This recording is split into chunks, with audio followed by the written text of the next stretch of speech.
नमस्ते दोस्तों, राधे राधे। कैसे हैं आप सब? आशा करती हूँ आप सब अच्छे होंगे, हम भी अच्छे हैं। तो फ्रेंड्स, ये है पहला श्राद्ध यानी पड़वा का श्राद्ध, और जो होता है मेरी सासू मॉम का। तो उनके लिए मैं खाना तैयार कर रही थी। तो सबसे पहले जो काम होता है वो होता है रसोई को बिल्कुल साफ़ कर लेना। वो सब मैंने कर लिया।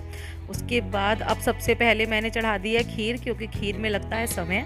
उसके बाद जब है ये सब सब्जियां मैं जो है तैयारी कर लूँगी, चॉपिंग करके रख दूँगी, क्योंकि चॉपिंग में थोड़ा ज़्यादा टाइम लगता है। और बीच बीच में उनको मैं सब्जियों को रेडी भी कर लूँगी। तो फ्रेंड्स, आज का मेन्यू था मेरा आलू दम, भिंडी और दही की पकौड़ी, रायता, लच्छा यानी मूली का लच्छा जो होता है, और उसके बाद कचौरी और खीर। तो फ्रेंड्स, हमारे यहाँ कनागत बोलते हैं, श्राद्ध बोलते हैं। आप लोगों के यहाँ जो भी बोलते हैं आप बताइएगा। और इसमें खीर और पूरी बहुत ज़रूरी होती है श्राद्ध में बनानी। हालांकि मेरे बच्चों को हलवा ज़्यादा पसंद है, मगर श्राद्ध में क्योंकि खीर बनाई जाती है तो मैंने इसीलिए खीर बनाई है। और यहाँ पर मैं सबसे पहले आलू दम की सब्ज़ी जो है वो बना रही हूँ, और इंस्टेंट बना रही हूँ, बहुत ज़्यादा तामझाम नहीं कर रही हूँ। और इसमें सबसे ज़रूरी ये है कि मसाले बिल्कुल घर के पिसे हुए और शुद्ध डालने होते हैं। मेरा मतलब है कि इसमें किचन किंग जो होता है वो नहीं डालना चाहिए, या फिर कोई और स्पेशल मसाला, क्योंकि उन मसालों में ना थोड़ा बहुत गार्लिक और ऑनियन का जो है वो फ्लेवर होता है। तो वो वाले मसाले हमें बिल्कुल यूज़ नहीं करने। और हमारी मम्मी जो थी सरसों का तेल और हींग भी यही नहीं यूज़ किया करती थी, तो मुझे भी वही आदत है। तो मैं सारा खाना पहले तो मम्मी तो डालडा में या देसी घी में इस तरह से बनाया करती थी, मगर हम लोग तो अब रिफ़ाइंड में बनाते हैं। तो रिफ़ाइंड में मैं सब चीज़ें बनाऊँगी। वैसे तो रिफ़ाइंड मेरे यहाँ यूज़ नहीं होता है, सरसों का तेल या देसी घी ही यूज़ होता है, मगर इसमें मजबूरी होती है तो फिर रिफ़ाइंड यूज़ करना पड़ता है। बाकी सबके यहाँ देखिए अपने अपने रीति रिवाज अलग होते हैं, और मतलब मैं तो बचपन से ऐसे ही देखती आई हूँ तो उसी हिसाब से करती हूँ। हालांकि सरसों के तेल वाला लॉजिक मुझे कम समझ आता है, क्योंकि रिफाइंड भी तो एक तरह से तेल से ही निकाल के बताते हैं। मतलब पता नहीं, जो भी है, खैर हम यूज़ नहीं करते हैं सरसों का तेल।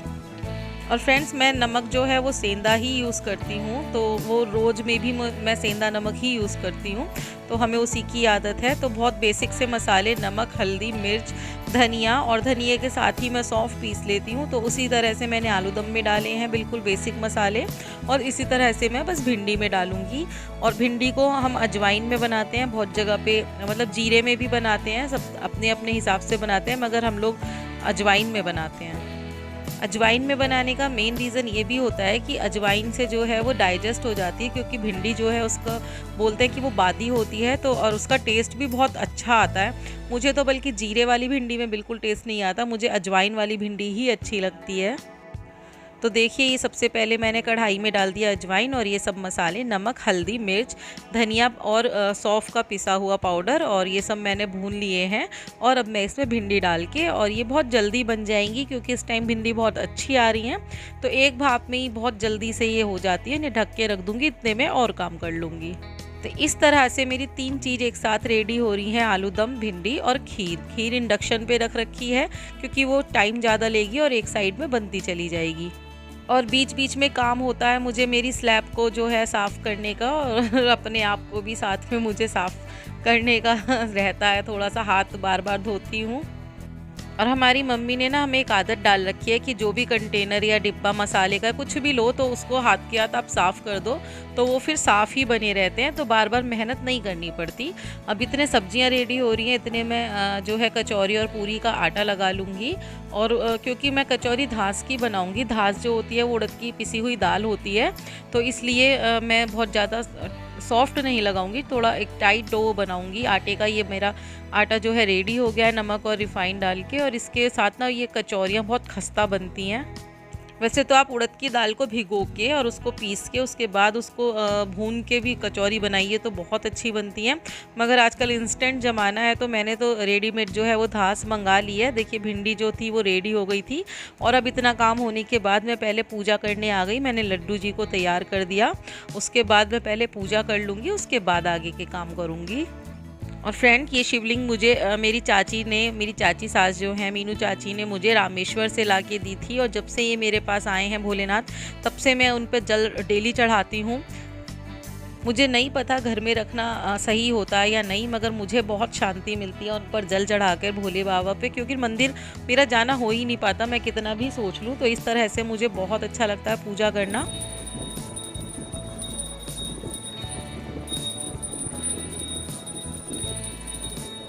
और बच्चे आज गए थे स्कूल तो बहुत शांति थी, काफ़ी दिनों से वो घर पे ही थे। केशव तो आज भी कह रहा था कि अम्मा का नौड़ता है, छुट्टी करा दो। वो श्राद्ध को नौड़ता बोल रहा था। खैर ये तो हो गई उसकी मजाक की बात। और यहाँ पर खीर में जो चावल थे वो अच्छे से गल चुके थे दूध में मतलब, तो बस मैंने ड्राई फ्रूट्स और चीनी डाल दिया और इतने भी थोड़ा सा वो और पक जाएंगे। यहाँ आलू दम रेडी हो गए थे तो इसमें मैं खटाई और गरम मसाला डाल रही हूँ। और ये ज़्यादातर मैं MDH के मसाले यूज़ करती हूँ और अच्छे होते हैं। MDH के मसालों की क्वालिटी बहुत अच्छी होती है। और इसके इंग्रेडिएंट्स मैंने पढ़ लिए हैं, ये बिल्कुल साफ़ है। और 2 दाने मैं चीनी के डाल देती हूँ टेस्ट को बैलेंस करने के लिए। और भिंडी, आलूदम और खीर मेरी रेडी हो गई है, आटा भी रेडी हो गया है। और फ्रेंड्स क्योंकि हम ये सब खा चुके हैं मतलब, तो इसीलिए मैं बता रही हूँ कि टेस्ट सबका बहुत अच्छा आया था। और ये है धास जो मैंने आपको बताई थी, उड़द की दाल होती है ये पिसी हुई। और इसमें बस मैं सारे मसाले डाल रही हूँ, नमक, हल्दी नहीं सॉरी, नमक, मिर्च, धनिया। धनिए में मैं सौंफ पीसे रखती हूँ, सौंफ का बहुत अच्छा टेस्ट आता है सब्जियों में भी और इसमें भी। और ये थोड़ा सा मैंने डाला है रिफाइंड। वैसे तो इसमें हींग भी बहुत अच्छा लगता है, मगर क्योंकि श्राद्ध में मैं हींग यूज़ नहीं करती हूँ, तो इस तरह से बस इसका मैंने एक डो बनाकर ये एक तरफ रख दिया। अब ये कचौरी में भरने के लिए रेडी है, थोड़ा सा टाइम इसे लगेगा। और फ्रेंड्स थाली की मेन रेसिपी है ये मूंग की दाल की पकौड़ी, जो कि मेरी सासू माँ को बहुत पसंद थी। और मूंग की दाल के साथ थोड़ी सी मैंने उड़द की दाल भी भिगो दी थी। अब इन्हें अच्छे से मैंने पीस लिया है, बिल्कुल बारीक पीस लिया है। अब इसे हम फेंटेंगे। बस दाल को पीसते हुए ध्यान हमें ये रखना होता है कि हमें उसे बिना पानी के पीसनी होती है। थोड़ा सा टाइम लगता है और जितना पानी चाहिए बस दो मतलब बहुत थोड़ा सा हम डालते रहते हैं। और खूब अच्छे से फेंटने के बाद मैंने पानी में डाल के देख लिया है। जब ये ऊपर तैरने लगे, थोड़ा सा डाल के देख लीजिए बैटर, तो समझ जाइए कि ये रेडी है। उसके बाद बहुत हल्का सा मैंने एक चुटकी इसमें सोडा लगा दिया है। सोडे से ये बिल्कुल और सॉफ्ट हो जाएंगी। और बस ये मैंने फ्लैट कढ़ाई में बनाती हूँ, क्योंकि फ्लैट कढ़ाई में मम्मी बताया करती थी कि ये 1 की 2 हो जाती है, मतलब फूल कर बहुत अच्छे से बनती हैं। तो देखिए बहुत प्यारी, इतनी क्यूट सी लगती है ना मुझे, ये गोलगप्पा सी बनती है एकदम। और मैं खुद अपनी तारीफ़ नहीं करना चाहती, मगर मेरे हाथ की दही की पकौड़ी ना वाकई ही अच्छी लगती हैं सबको। अब कुछ लोग कहेंगे अपने मुंह मियाँ मिट्ठू, मगर जिन्होंने मेरे हाथ का खाना खाया है या फिर दही की पकौड़ी खाई है या और चीज़ें भी खाई हैं और मेरा व्लॉग देख रहे हो, तो प्लीज़ कमेंट कर दिया कीजिए कैसा लगता है मेरे हाथ का बना हुआ खाना। तो अब इस टाइम पे जब मेरा सब काफ़ी काम हो चुका है, मैं बना रही हूँ दीप के लिए चाय, क्योंकि वो अभी सो रहे हैं। क्योंकि वो थोड़ा लेट उठते हैं, रात को लेट आते हैं तो लेट सोते हैं और सुबह को लेट ही वो थोड़ा सा जाते हैं शॉप पे। तो अब उनको मैं इतने चाय दूंगी, फिर उसके बाद वो इतने नहा के आएंगे, इतने बाकी का काम भी मेरा हो जाएगा, फिर वो थाली निकलवा देंगे। तो उनकी अदरक वाली चाय रेडी है। और हाँ, वो चाय जो है वो स्टील के ग्लास में पीना पसंद करते हैं, ये उनका अपना शौक़ है, मैं इसे चेंज नहीं कराना चाहती। तो फ्रेंड्स दही की पकौड़ी तो बन गई हैं, मगर उसके लिए हमें बनानी है मीठी चटनी। तो वैसे तो इमली की चटनी बनाई जाती है गुड़ के साथ, वो मेरे पास बना के मैंने फ्रिज में स्टोर करके रख रखी है, मगर थाली के लिए मुझे कुछ अलग से चाहिए थी। तो मैंने बस 2 चम्मच खटाई ली, उसके अंदर मैं डाल रही हूँ नमक, मिर्च, गरम मसाला और थोड़ी सी डालूंगी इसमें चीनी, लगभग 2-3 चम्मच, और इसे पका लूँगी। ये बहुत जल्दी इंस्टेंट चटनी बन जाती है और बहुत अच्छी लगती है खाने में। तो अगर आपके पास टाइम नहीं है इमली की चटनी बनाने का, तो आप खटाई और चीनी की इस तरह से बना लीजिए खट्टी मीठी चटनी, ये बहुत अच्छी लगती है। और जितनी आपको ज़रूरत हो उतनी आप बना लीजिए। मेरे फ्रिज में वैसे इमली की चटनी बनी हुई रखी रहती है फ्रिज में। और यहाँ मैं जो है मूली का लच्छा बनाऊंगी। इसकी मैंने फुल रेसिपी नहीं डालनी क्योंकि ब्लॉग बहुत ज़्यादा लंबा हो जाएगा और आप लोग भी बोर हो जाओगे। तो चलिए अपनी दही के पकौड़ियों को रेडी करते हैं। अब देखिए पानी में डालने के बाद ये कितनी ज़्यादा सॉफ्ट हो गई थी। और अब इनको मैं पानी में से निकाल के पानी इनका निचोड़ दूंगी अच्छे से। उसके बाद मैं एक बाउल में इन्हें डाल रही हूँ। अब जो मैंने दही थी वो फेंट ली थी बहुत अच्छे से, अब उसको मैं इनके ऊपर डाल के और उसके ऊपर फिर मीठी चटनी डालूंगी। इस तरह से मेरी ये दही की जो पकौड़ी हैं ये रेडी हो जाएंगी। और मीठी चटनी भी देखिए बहुत अच्छी बनी है, ये खट्टी मीठी, इसका टेस्ट बहुत अच्छा लगता है, बना के देखिएगा। और बस थोड़े से मसाले यानी नमक और गरम मसाला इस पर डाल दीजिए, इसका स्वाद जो है एकदम बढ़ जाएगा। और ये लास्ट मैंने धनिया से इसको गार्निश कर दिया। और ये देखिए कितनी यमी लग रही है, मेरे तो अब भी मुंह में पानी आ रहा है बोलते हुए भी। और अब मैंने पूरियाँ बनानी स्टार्ट कर दी हैं। दीप जो थे वो नहाने चले गए थे और वो आके रेडी होकर बस थाली निकलवाएंगे। तो पहले हमारे यहाँ जो है वो मैं गौ ग्रास निकलता है उसकी पूरियाँ बना रही हूँ, जो कि गाय को और कुत्ते को और कौवे को दिया जाता है, तो उसकी पूरियाँ उतार लूँगी। उसके बाद ये मैं बना रही हूँ धास की कचौरी, जो कि खाने में बहुत टेस्टी लग रही है, आप लगती हैं। आप लोग ज़रूर ट्राई कीजिएगा इसे भी। और मतलब सबसे बड़ी बात यह है कि बहुत क्रिस्पी बनती हैं, करारी बनती हैं, तो बहुत ही अच्छी लगती है। बड़ी बड़ी सी आप बनाइए तो बहुत अच्छी बनेंगी ये।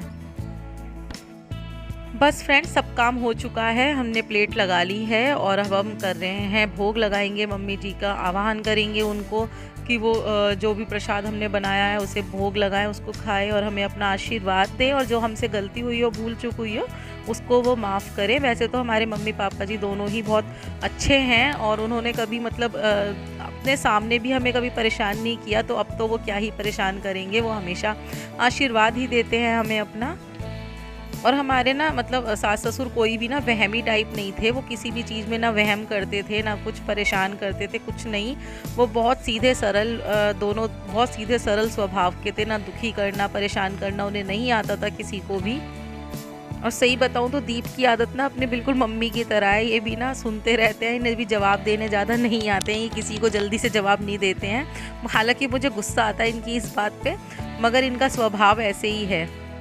तो फ्रेंड्स, मैंने तो बहुत मन से देखिए ये सब बनाया है और मम्मी जी का आह्वान किया है। अब 9 दिन बाद पापा जी का श्राद्ध होगा, तब से दोबारा से फिर जो मेरे से बनेगा मैं अच्छे से अच्छा उनके लिए बनाऊंगी, क्योंकि साल में एक ही बार ये आता है श्राद्ध, तो अच्छे मन से हमें करना चाहिए। ये गौ ग्रास है। तो फ्रेंड्स, अगर आपको मेरा ब्लॉग ये अच्छा लगा हो तो प्लीज़ लाइक कीजिए, कमेंट कीजिए, शेयर कीजिए। फिर मिलेंगे किसी नई वीडियो में, तब तक के लिए राधे राधे दोस्तों।